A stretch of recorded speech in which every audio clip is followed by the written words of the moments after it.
Welcome to this episode of The Inside Track, the podcast where we explore the ideas, technologies, and cultural shifts shaping the future of innovation and business. My name is Nick Sherrard. I'm filling in for 1 week only for Fuzzlin while she's away, but I am joined as normal by Derek Gibb. Derek, hello. Introduce your voice. Hello. You should say that. That's what makes it a bit of suspense when you have to introduce your voice like that, but that's good, you know. So today's episode does have a bit of a theme, and it is a topic that is completely critical to understanding the kind of future economy and innovation and lots of things, but one that quite often isn't talked about enough. It's certainly in conversations around innovation, and that is the whole topic of Africa and all the various things that are happening right now on the continent around innovation. For many business leaders, when we think about innovation hotspots, we tend to default to Silicon Valley. Sometimes Europe gets mentioned. China increasingly gets the headlines. But Africa is home to some of the world's fastest growing populations, rapidly evolving digital infrastructure, and entirely new approaches to technology adoption and economic growth. And it is great to be joined for this conversation by Wayne Hennessy-Barrett, who has spent years working across African markets and helping build businesses at the intersection of technology and finance and economic development, and in particular is the founder of 4G Capital, which is a really interesting company. So, Wayne, it's great to have you on. Welcome to the podcast. Maybe just start off by just introducing 4G Capital and your kind of journey into that kind of concept. For sure. Well, Nick and Derek, thank you very much for having me on.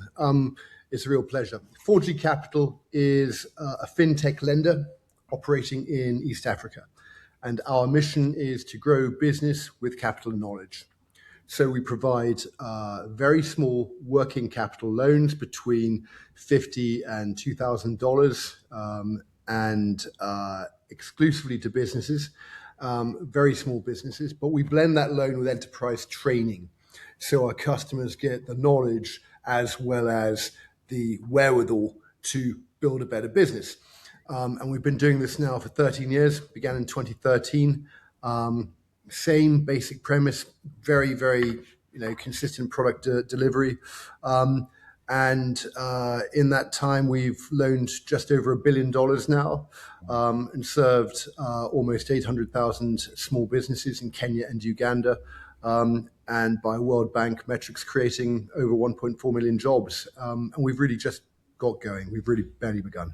How does your story lead into you doing that, Wayne? How does that all come together? Well, it's a slightly atypical route, I guess. My first career, I was an army officer. I was in the British Army as a professional soldier for 17 years. Loved it. Went to all the places that were happening at the time in the late 90s and the noughties. After 17 years, it was time to change the record. I'd had, a successful career. I'd been to all kinds of interesting places. I genuinely loved it, and love the people you're working with. They are the best people in the world. It was time to embrace a new set of challenges, I guess. And so I left just before I was about 40. Did a little bit of work consulting before getting a job with a South African startup who gave me an opportunity to build a lending business in East Africa from ground zero. And they wanted to go in a different direction. They wanted to go into credit cards. And so that gave me the opportunity to lead a management buyout, which was utterly terrifying. So dropped my miserable life savings into that to keep the lights on, bootstrapped it, didn't pay myself for about a year whilst my amazing wife, who was the head of medical training for the United Nations, kept the lights on and, paid the rent and kept us in canned foods until we were able to convince somebody to invest in us at the start of 2016. And then a little bit like putting fuel in the tank of an engine. Suddenly, the engine works and you're pointing in the right direction, then you're off. And we've been growing at about 45%, compound annual growth rate since then. I could do a whole hour on this, but we need to get into the topics, otherwise Fuzzing will kill me. So we'll need to go forward. So let's jump into topic one. Interestingly, maybe talking around appropriate questions. So this week, Google has announced that it has already exceeded its 5-year commitment to invest $1 billion in Africa, and that's alongside new AI, cloud, and digital infrastructure initiatives that it's driving across the continent, which you can take very much as a significant vote of confidence from one of the world's largest technology companies. Yet, despite moves like this, and actually we do see this all the time because we talk with different business leaders around where the opportunities are. And there are a lot of business leaders who still see Africa as a future opportunity rather than a present one. So what is it that Google and global technology companies understand about Africa that so many business leaders outside the continent still don't seem to? Have you got a perception on that, Wayne? Because obviously you've seen the continent in different aspects and different perspectives. For sure. Well, I think that the simple fact is that companies like Google and a lot of the big tech massive outfits, they are data led. They're looking at the numbers, and the numbers don't lie. They won't necessarily tell the whole truth or the whole story, but they are what they are. And by 2050, 1/3 of the planet's working adult population is going to be African. By 2050. So that's a blink of an eye away. A quarter of the globe's population will be African. And as the population densities become greater, there are going to be significant prosperity breakthroughs in the population hubs around the continent, north, south, east, west, central, diaspora, connected by technology, connected by mobile, connected by the internet, now with increasing levels of democratized AI enablement, where I firmly believe we're going to see individual productivity going up and opportunities going up and questions being answered going up rather than people being replaced and cast aside. I like to think I'm a realist, but I think a lot of the fears are ill-founded, and even if they're real fears, we have within our gift, the ability to navigate in the direction of our choice. And so Google has seen this African opportunity, as have others, and they're placing their bets. They're not placing their bets, they're investing in where the future is going to be to a very large extent. And the growth opportunities within these economies is extraordinary. And so the challenges are real, fragmentation is real. There's 54 countries within Africa. There are variable levels of ease of doing business across those different countries. But, that wonderful expression, the future is already here. It's just unevenly distributed. I've got a better phone signal in Nairobi than I do in London.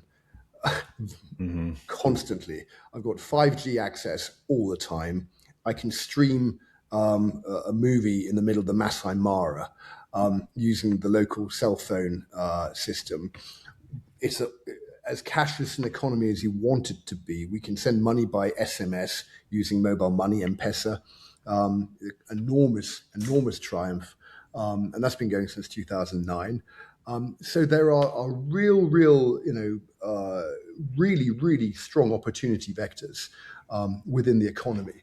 The ability for an informal economy to transition towards a semi-formal and then a formal economy through digital, through connection. And as well as that technology leapfrog, there's a very, very important governance and government and social leapfrog opportunity where African governments can avoid the mistakes that Western governments have made over the decades since the end of the Second World War, by not being tempted into the high tax, high spend, get involved in everything model that we're seeing in the West, where our productivity is really not very good at all and has not been since 2008, since the GFC, which we haven't recovered from, let alone COVID or the other horrors that are underway. But in Africa, we could almost see a scenario where governments are genuine enablers. They provide rule of law. They provide security. They provide the necessary frameworks for a social contract, and that's an open conversation in any country, depending on your outlook. Mm-hmm. But if you were to take, a sort of de minimis approach, what should a government do and do alone, And then what's the role for civil society? What's the role for communities? And then critically, what's the role for business? Because business exists to solve problems. This argument with my father-in-law a while ago. Business doesn't exist to make money. Business exists to solve problems. And you make money when you solve that problem successfully on a repeating basis, and people recognize the value of what you're doing. And if you do it really well, and if you love and care your customer, they will come back for more, and you will grow together. You will align your success. That is the purpose of a free market economy, to be able to provide this operational solution to housing, education, health, sanitation, what have you. But if there aren't rules, and if the governments don't make sure that the market conduct is done appropriately and responsibly and fairly, well, then you end up with rivers full of poo, don't you? And people getting sick, and you're still paying through the nose, and you don't have any choice. And it's far from ideal. So I think there's this genuine opportunity where the energy, the resilience, the creativity that you see in Africa, together with the wonderful, wonderful sense of community at local level, where old people don't die of loneliness in Africa. Every winter across Europe, you've got thousands of people found alone in flats who haven't spoken to their families for years. There are all these issues interrelate: economic issues, social issues, issues of governance. That you can't just talk about one thing without going through all the overlapping Venn spheres. So I think we've got a lot to learn from what Africa can offer, and I think Africa's got an extraordinary opportunity, and I think Google are doing exactly the right thing. It's really interesting to use that word leapfrog as well, Wayne, because I think it's interesting for people who have been around fintech. That's definitely been, I guess, a realization in the rest of the world that's what's happened, in the sense of actually there's lots of times I speak to recently just with people in a big global payments companies. I won't say which one, but one of the big two. If we're just talking about how many solutions that they're now scaling actually started out in Africa quite recently because of that leapfrog that happened around, Africa's probably the first big place at scale where mobile money became the kind of dominant idea, and therefore they kind of skipped lots of steps the rest of the world went through and went straight to that. Yep. And it's interesting in terms of the pure statistics you're talking about there, in terms of the demographics of Africa, means that that's going to happen industry by industry, and it's almost like the rest of the world just hasn't quite woken up to the pace of change yet. They just think it's too far away. Mm-hmm. Do you think sorry, go ahead. Sorry, go ahead, Derek. It was the whole leapfrogging thing was the thing that sticks with me as well. And it feels, and I'm not sure if I'm correct in saying this, but it feels like people were somewhat dismissive like a decade ago. Like, we don't need to be shifting the stuff with SMS or whatever. That's ridiculous because that's not the way we do it here. Therefore, we will continue to do the things we've always done for the past 150 years. So it feels like that sort of played into it. And now you have indeed leapfrogged. And it's like many fintech starting up now as well, they don't have that legacy issue to deal with, and you can move quicker and better and create quality and create value, to your point, Wayne, about like solving those problems, which then in turn to value and profit as well. Yeah, without question. I mean, I think context is everything. I think it's very important to approach the subject with respect. So if you're in let's say a established older industries with a huge amount of sunk costs in investment and physical infrastructure, well, why would you suddenly rip everything down and move to M-Pesa when you have functional working systems and to a certain degree high or higher trust environments? And so it's not necessarily that it's anti-innovation. It's just that if it ain't broke, don't fix it. But I suppose where the opportunity, I think, for that overlap between Western economies and the African continent comes where you can really apply technologies in novel ways that produces incredible efficiencies, and where you can kind of challenge some of the existing narratives. I talked a little bit about the fourth industrial revolution chat about automation and people being replaced. I don't buy it. I don't buy it because I think some of the previous lessons of swapping out workforces or ways of production that were considered to be inefficient for apparently cheaper alternatives. That was the great promise of globalization.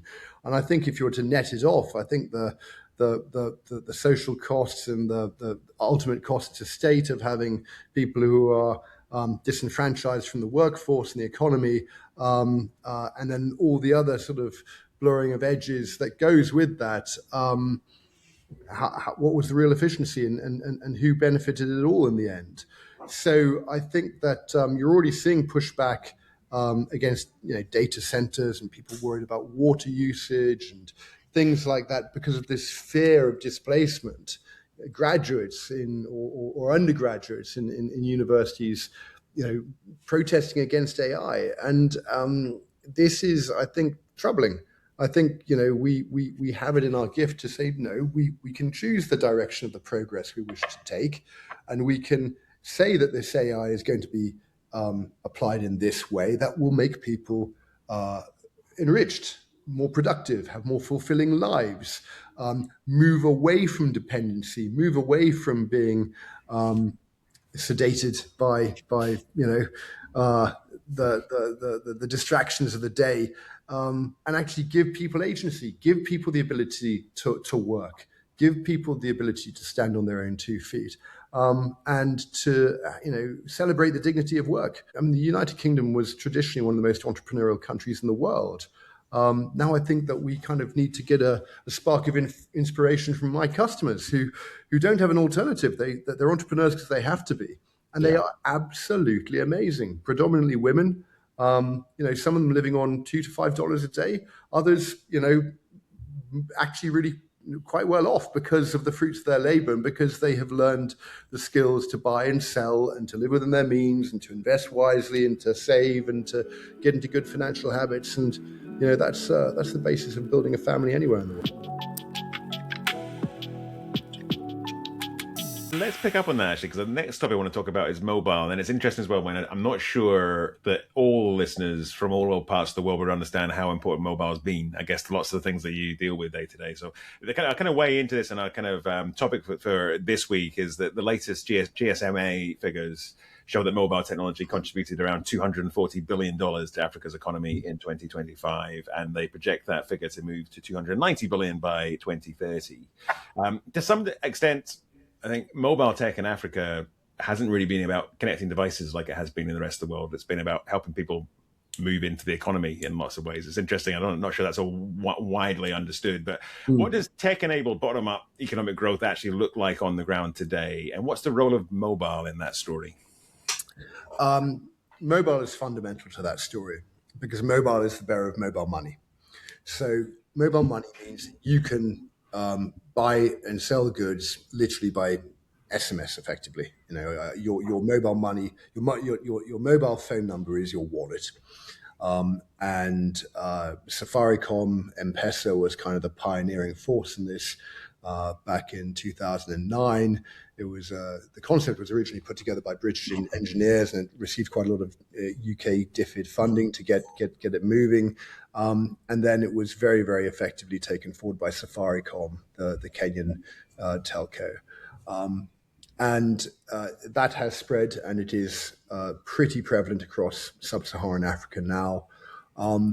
And you have to remember what it was like before we even had ATMs in the West. If you're an old giffer like me, and you can remember, having to go and cash a check in a bank if you wanted cash, and then ATMs came, and that was transformative and very useful. But even so, you're still in a cash economy, and you have to physically get to an ATM in order to get that cash. When you have mobile, you don't require cash at all. So you can be in the back of beyond. You can be somewhere really very, very austere, like a lot of our locations are in northern or western or the really, really still vibrant, still very, very exciting, but remote locations, and you have the same access to your money as you would if you were in central London. Possibly even better. So the ability to democratize that liquidity and also the security that comes with it by not having to carry cash, not having to get on a bus for 10 hours to go to a bank to get some money to then come back for another 10 hours to be able to look after your family and hand out, lots of bits of paper. It is utterly revolutionary. And then the way you can integrate asset financing, access to devices, whether it's solar or internet access or what have you, it has been genuinely revolutionary. And it's great to see. And there are plenty of mobile money providers now. Airtel's huge, MTN are huge across the continent. And so something I will often say to my friends in African governments in the regulatory space is, for goodness sake, don't get in the way of this. This is going to just allow things to really bloom. And the more you try to tax it and get in the way of it and kind of control it, it's like, I don't know, it's like battery hens or something like that. I'm mixing metaphors, but you're inhibiting the growth and the ability for something really quite incredible to propagate. Mm-hmm. And how do you think about that? Because I guess what we're now facing into, one of the things that comes across really well from the way you're speaking is that to some level, people can sometimes think about fintech as the definition of transactional, but actually this stuff actually really matters for changing people's lives, but changing communities and such like as well. But also the pace of change here is really fast. For someone like you who's running a thing like 4G, how do you get your head around kind of marketplace where there's not much you can depend on happening in 2 years' time? Your roadmap must be quite a complicated thing to put together. This is an excellent question. You know what? You start and you end with the customer, and you start and end with the product, and everything else is just a means to an end. So, when we started with this, I was the first branch manager in our little office branch in Wangigi, this little village just outside Nairobi, with my immaculate command of fluent Swahili. You can imagine what that looked like. With a Nokia phone and like tons of paper everywhere, just giving mum and bogas, ladies who are selling fruit and veg, a $50 loan, and we're getting 97-98% repayment rate on time. Bang. Again and again and again, as people took that money, bought inventory, sold it, made a profit, repaid us with absolutely no problems at all, and repeated, and their loan size would grow. And so we built credit policies and affordability algorithms and all the rest of it. But ultimately, there were no meaningful off-the-shelf solutions to give me a tool set to do that digitally the way I wished to. And of course, I was working for a startup and they had all their stuff going on. So went independent and trying to find coders, trying to find technologists. I was an infantry officer. So you learn a lot very quickly. And so we built our own thing. Then the market gets more sophisticated, and you do get in-market solutions to a certain degree. And then you find that even after you've played with some of those, you've still got to own your own digital estate, because that gives you the control over adaptability, security, scalability, how you want to do things, etc. So the product hasn't changed, and the customer hasn't changed, and the culture hasn't changed. So I think it's an incredibly fast-moving industry. I would slightly challenge the definition of fintech as being transactional. I'd say it's enabling. Mm-hmm. I think it's there to enable, because money's a means to an end, and that is how it must be viewed. It is a means to an end, to provide security, to provide a better life for your family, to provide the ability to meet health or family contingency problems. So I do think it's healthy to situate things in meaning. Mm-hmm. So but let me play another side to that as well, actually, because it's really interesting the way you're speaking, Wayne. Because I'm gonna put to you a thing that was said to me by a CTO recently that you might find one of the worst provocative. Because essentially, this was a CTO in the UK who was saying, "Look, AI is really exciting, but it's causing me loads of problems because essentially my roadmap's really hard to write because Anthropic are bringing out new features all the time." And the word you might find provocative, I guess, is what the word he used, which was interesting. I was thinking about it as you were saying it. Hey, I need to set up my roadmap in a way that I understand over the future, and I need to make it regimented. And that's a certain idea of what military leadership is, which is like I can see everything coming and I can plan it all out. What you're talking about is almost that you've built your business to be able to respond to what's happening out there, and you've built things a different way. Is that a tension you feel? I mean, have you done that deliberately? Yeah. Well, so regimented is a good word because it means to be orderly. But as Eisenhower said, plans are nothing, but planning is everything. So you go through this exquisitely intricate planning process, which is actually very simple, but it's very robust, where you put all your inputs, and then you have a plan, and then a wonderful expression: "No plan survives contact with the enemy," von Moltke. So that plan is not your roadmap is never going to deliver exactly as you think it is going to.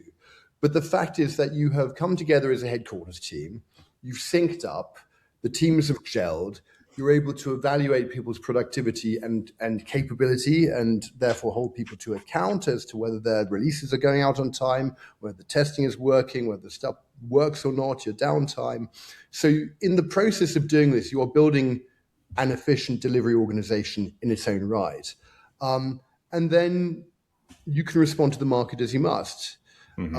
Providing you're putting your customer first, which I'll keep banging on till the cows come home. But I think that AI is disruptive. We're on this journey as to where it adds value, and then where, if you rely on it, it'll let you down. Because it is really just a predictive text thing. It's sort of coming up with all the zillions of conversations around the world and matching what you're asking against the most probable correlation to where you're going. I probably won't try to explain AI too much more than that, but you know what I'm saying. So there is definitely this journey between what AI can do, and it's getting better all the time. And now some really, really impressive capabilities coming up, and helping productivity enormously. But I think, I sympathise with the CTO, because he's put a ton of work in trying to proprietarily create solutions for what his company wishes him to do. And now there's this thing which can apparently do it all faster and better, but can it? And he, I'm sure, would give a much better answer than I am at the moment. But use it to check your homework, or get it to do the first draft, and then you have to check it and test it afterward. And so it's called a co-pilot for a reason, not a pilot. Yeah.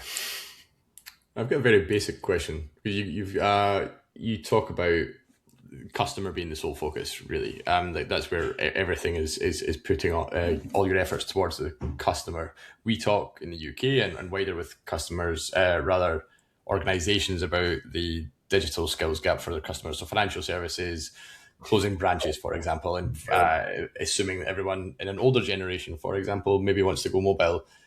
How does that equate to what's going on in Africa? Is there still a digital gap there within certain elements of society? And I guess who takes responsibility for taking them on that journey? Yeah, brilliant. Again, brilliant. And it varies by segment. So 12 years ago, 13 years ago, smartphone penetration for my customers was relatively low. It was like 20-25%. A decade later, for our thrivers, our most successful growing customers, it's almost 90%, 95%. Pretty much everyone's got it.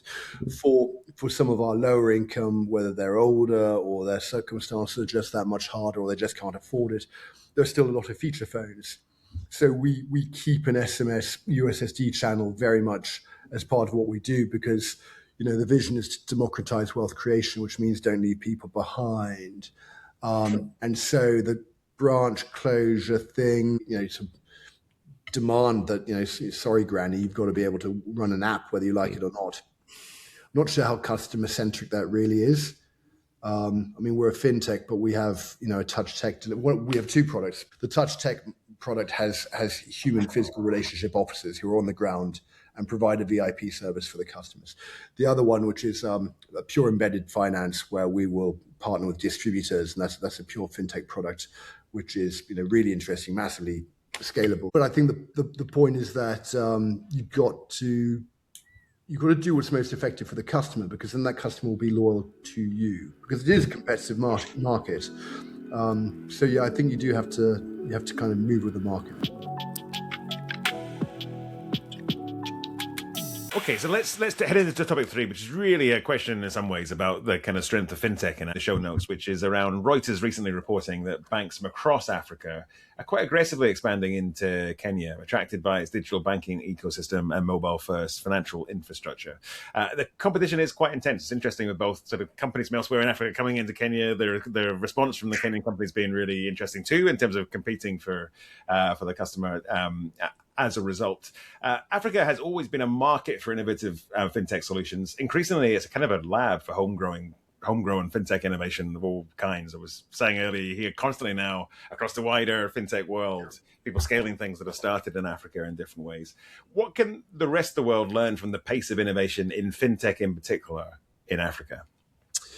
Yeah, it is fascinating. It's really, really, really fascinating to be part of it. And a lot of the unsung heroes of this story are actually Africans in the diaspora who are in the UK or the US or Europe. We went to a US-Kenya investment event with the American ambassador, Meg Whitman, in 2022. And we had a drinks party with the Kenyans who worked for Google, and they came from Mountain View. And they're about 30, and it was a pretty memorable night. And as an African entrepreneur, as strange as it might sound to hear an Irish person saying that, but that's where life's taken me. It was amazing to see. It was really, really powerful. So I think it's just the pace of innovation. I mean, innovation is incredibly fast everywhere. I think the thing, I guess, that is a little disturbing is seeing some of the inhibitors to innovation coming in Western economies through regulation. And I'm a risk guy. I'm all for regulation to make sure that people behave themselves and customers are protected. But when you see tax regimes encroaching and innovation and leadership and thought leadership being stifled, and people just leaving, traditional hubs where there is so much talent, there's such concentration and excellence. And I'm thinking about, university cities in the UK and the US and Europe as well. And you can have a great idea, but if you can't monetize it and you can't kind of really reap the benefits of that, well, then what are you going to do? You're going to sell it, or you're going to go somewhere where you will be rewarded. And in Africa, I don't think that's quite happened yet. You're seeing some really bright guys and girls in Lagos, in Nairobi, in Egypt, in South Africa, who are coming up with new and cleverer ways to solve existing problems. And I think we still have this kind of window where regulatory authorities want to play catch up. They want to kind of make sure things are safe. Crypto is an obvious example where, there's a circular conversation about its pros and cons, and that's interesting in itself. But I think, that pace of innovation and also where it's coming from. I think people should be very, very cautious about thinking that the quality levels are much lower outside Europe or the US. So you're seeing some really, really first-rate coders coming up now. Some very interesting thinking on data and AI. Some very interesting thinking on, rather than large language models, local language models, because context is so important. And the application of an AI to, a problem in East Africa is very, very different to a social media challenge in the West or something else. And that's amazing. And there's some other really incredible enablers as well. I mean, Kenya's got something like 70%, 65% of its power is renewable, solar or geothermal or something like that. We know that AI is going to need data centers, and solar is incredibly important to that. So there are huge infrastructure opportunities there as well, and there are significant constructs going on in Ghana and elsewhere to kind of gently start getting on the pitch. And I think you're going to see an accelerating ski jump of good things to come yet. Mm-hmm. It's interesting though, because it does strike me that there's kind of a different model, because before you were talking about, business being, the purpose of business being problem solving, and it does seem the kind of fintech model, there's so many stories now of African companies who spotted a problem, been able to solve it, and then partly because of the pure level of change in wider society, been able to scale that solution. It's always quite a different thing from the kind of Silicon Valley model of very connected, hyper connected people in a very small part of the country that kind of have a big idea, raise massive funds, and then sort of build it second step. It's a kind of it's a really interesting, such a strong ecosystem just now, but very much focused, it seems to be, on that kind of problem solving ethos. Yep.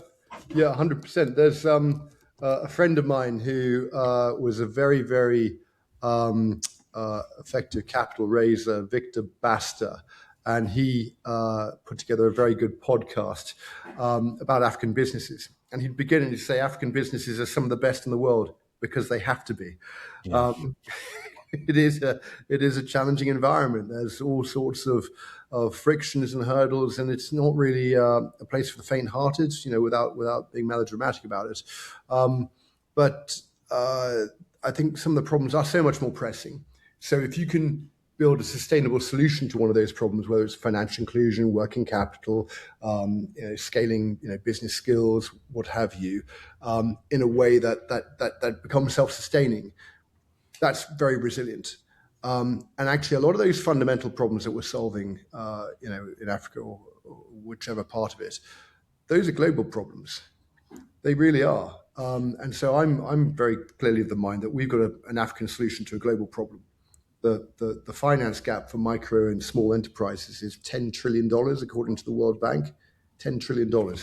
So that's the amount of working capital credit that small and micro businesses, every flea market trader, every Del Boy, every single mum at home who could be on her computer being an Etsy trader or an Amazon trader, if she had the opportunity and somebody could back her and give her the 100 quid, 200 quid to buy some kit, and then maybe a little lesson, an animation or a quiz to show the way to get an account set up and to check the prices before you go and have your website set up and get a little micro marketing campaign going, and just to democratize those skills. And sorry, but I'm passionate about this. I really think that, particularly in the West, in the UK specifically, we need to stop being snooty about SMEs and small businesses, because it's the people driving white vans and the people getting up early in the morning and buying and selling fruit and veg and getting stuff from farms to local markets and selling secondhand clothes and all the rest of it. They're the backbone of the economy. And everything focuses on the massive companies and how much they can be taxed, and the city and big business. But the Germans are much more enlightened about this. Also, Mittelstand, sort of mid, family owned, allowing skills and prosperity to go from generation to generation and to be grown and nurtured, and to actually take a bit of a lesson from our American friends on this recent 4th of July celebration of theirs at 250 years. But just start getting excited about success and celebrating success, and the ability for people from really quite humble backgrounds to actually make it all the way, and say that is awesome, and everybody should be able to do that. Everybody should be able to do that. Don't gouge the pie, grow the pie, and give people the opportunity to earn and to look after their families and to be aspirational, without taking all the joy out of it by rinsing them, as human batteries in the Matrix. I love that, and the whole joy piece is so important, right? Because if we don't celebrate success enough, and we are often very, very good at trying to pull people down in this country who have shown some modicum of success. So, I'm all for it.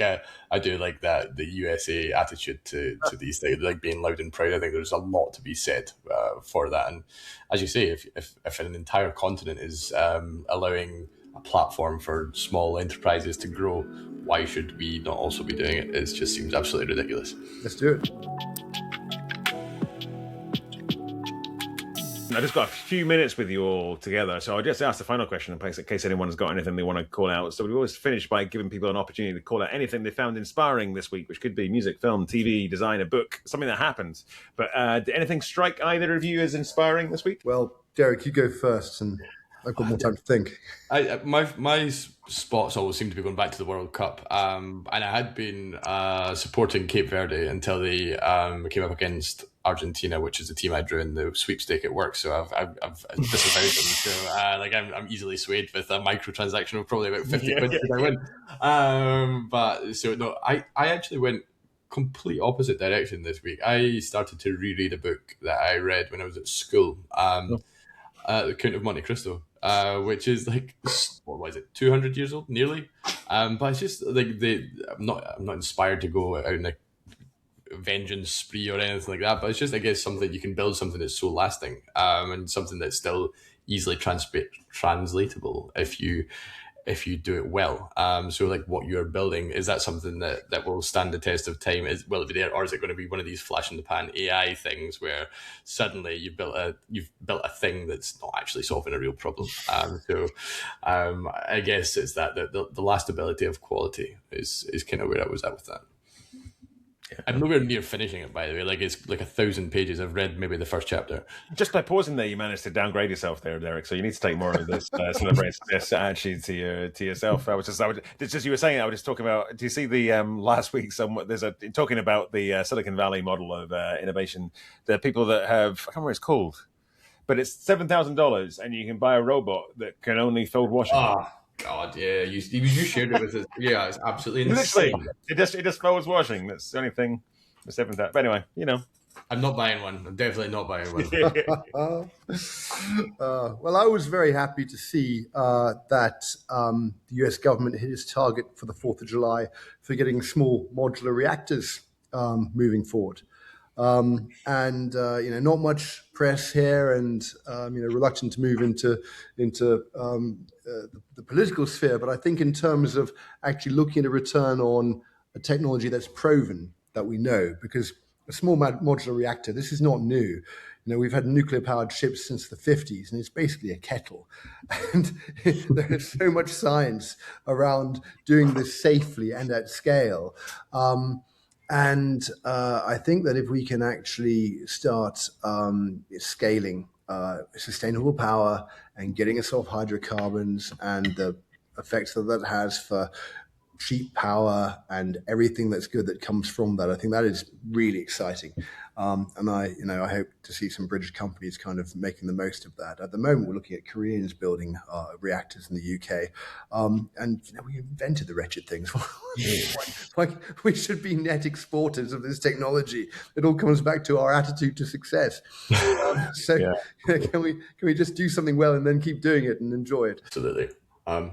I like the whole journey, and this is not to be sycophantic, but I compare Wayne's journey to my brother is still in the forces at the moment, and I'm just thinking, right, will this man come out and create something amazing out of this? I don't know if he's of the same mindset. He's still somewhere between Hereford and God knows where in the world at the moment. So whether he's going to come out and start an African fintech, we shall soon see.